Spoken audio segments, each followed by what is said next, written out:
Alors, pour cette seconde carte, carte Shaker Box, il vous faudra du carton de type calendrier avec un peu d'épaisseur, hein, 2 mm, 2,5 mm. Donc moi ici, comme je veux faire une carte qui fait 10 par 15 en format photo, je prends un carton qui fait 9 par 14 et dedans, je vais couper une petite fenêtre carrée. Vous verrez que ma fenêtre, elle est ronde au final, mais dans le carton, il n'y a pas besoin de couper, du rond. Donc je vais faire un petit carré de 6 sur 6, donc je laisse 1,5 cm en haut et sur chacun des côtés. Voilà, j'évide au cutter, hein, vous aurez, là besoin, d'un cutter pour évider, cette partie.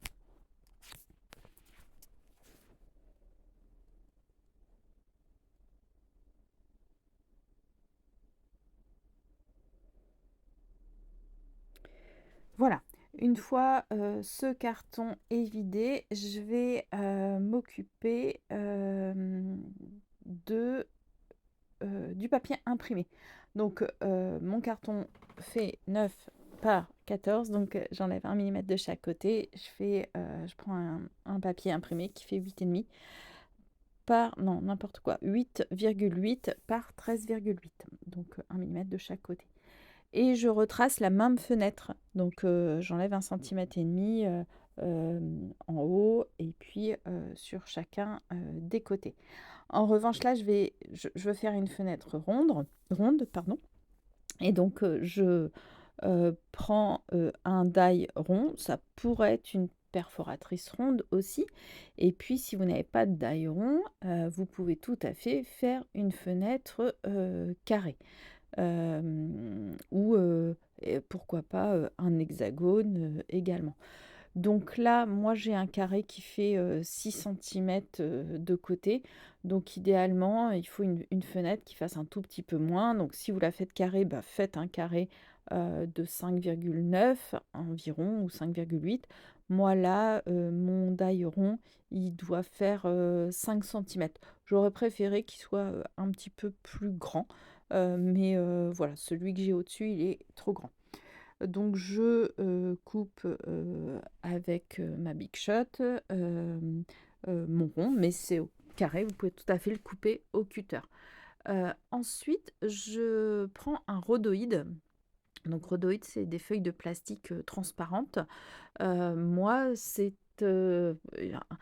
comment, un paquet de feuilles rhodoïdes que j'ai récupéré au bureau, qui, vous savez, autrefois, on passait ça dans les rétroprojecteurs.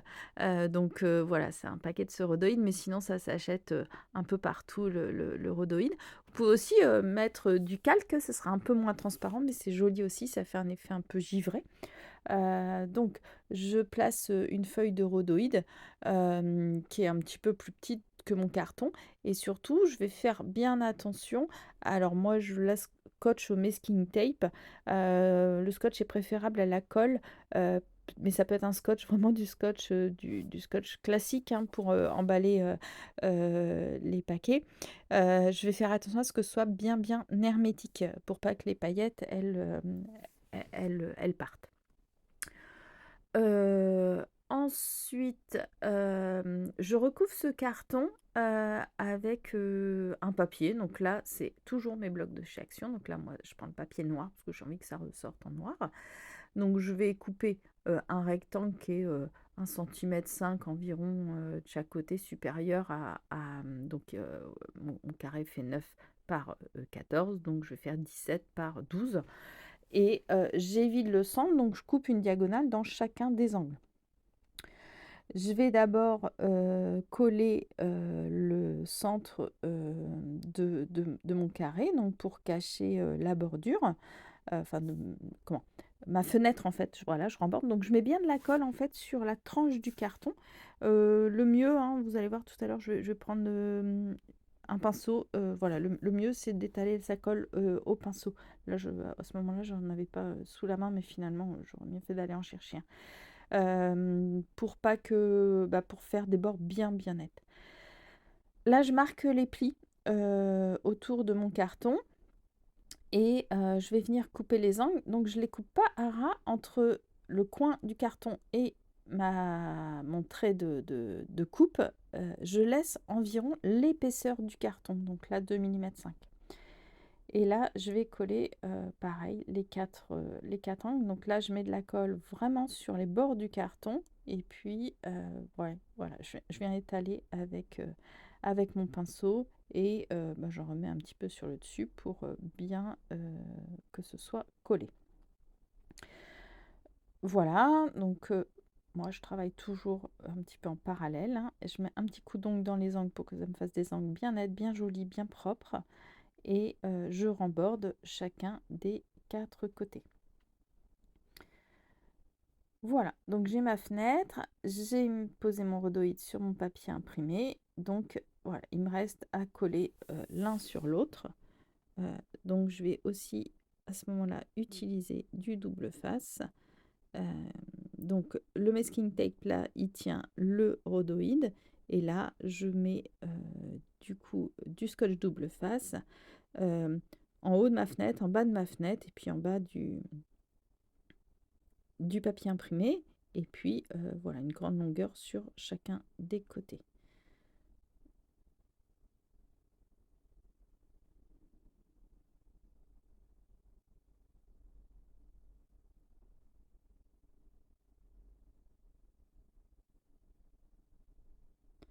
Voilà, je viens coller l'un sur l'autre, je centre bien.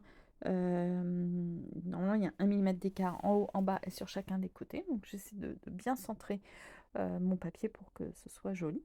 Et voilà, ma fenêtre est faite. Je vais la remplir avec des paillettes. Donc, moi, voilà, je choisis des petites paillettes assorties au papier imprimé. Donc, un petit peu de rouge, un petit peu d'argenté et un petit peu une petite pincée d'argenté et une petite pincée de paillettes blanches. Mes paillettes doivent venir, je pense, de chez Action. Voilà, et il me restera plus qu'à fermer ma fenêtre. Donc pour fermer, j'en ai pas parlé tout à l'heure, mais voilà, j'ai coupé dans un papier imprimé un carton de 7 par 7. Et je viens voilà, le fixer. Sur ce carton, après réflexion, j'aurais pu en prendre un peut-être blanc et y tamponner l'horloge qu'il y a dans ce set de tampons. Voilà, ça aurait pu être sympa. Je pense que j'en referai une avec l'horloge prochainement. Donc on peut y mettre derrière un petit sentiment, un petit, je sais pas, quelque chose qu'on colle. Sur une autre des cartes, j'ai tamponné une rosace. Je trouve que ça fait très joli. Voilà, alors après, libre cours à votre imagination pour la partie déco. Bon, la vidéo, elle porte plus sur la partie technique. Donc une fois ma fenêtre bien scellée, eh bien, je viens,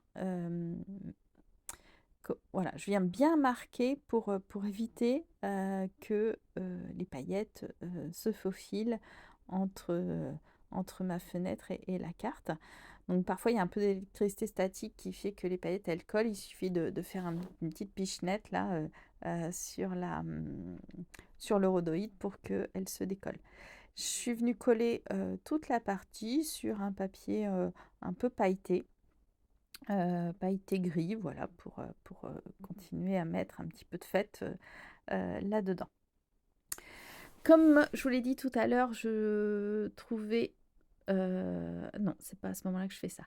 Là, j'aime beaucoup la fée dans ses collections de papier. Souvent, elle fait des pages de petits mots. Donc là, c'est Noël, mais du coup, on arrive à en couper des petites lignes. J'ai vu qu'il y avait une autre invitée créative qui avait utilisé aussi cette technique. Et voilà, donc là, c'est le mot Noël répété plein de fois. C'est tout petit, tout fin, tout discret, j'aime beaucoup. Donc je colle cette bande sur toujours mon même papier pailleté, argenté. Et voilà, je viens coller ces deux parties-là sur un autre morceau rose, un peu plus large, donc je sais pas, il doit faire 1,5 cm celui-ci. Et voilà, je trouve que ça apporte une touche un peu plus colorée. Je vous l'ai dit, je trouvais que mon rond était, un peu petit, donc là, bah, je vais enfin et du coup, ça je trouve que l'équilibre, c'est pas bien fait. Donc je vais, recouper, un rond un petit peu plus grand. Donc là, j'essaie de positionner mes 2 dailles avec du masking tape pour pouvoir faire, un cercle en fait, un anneau, voilà. Un petit anneau, donc j'essaie de les centrer bien, l'un sur l'autre, enfin l'un dans l'autre et puis, les, scotcher avec, du masking tape pour pouvoir les passer, dans ma Big Shot.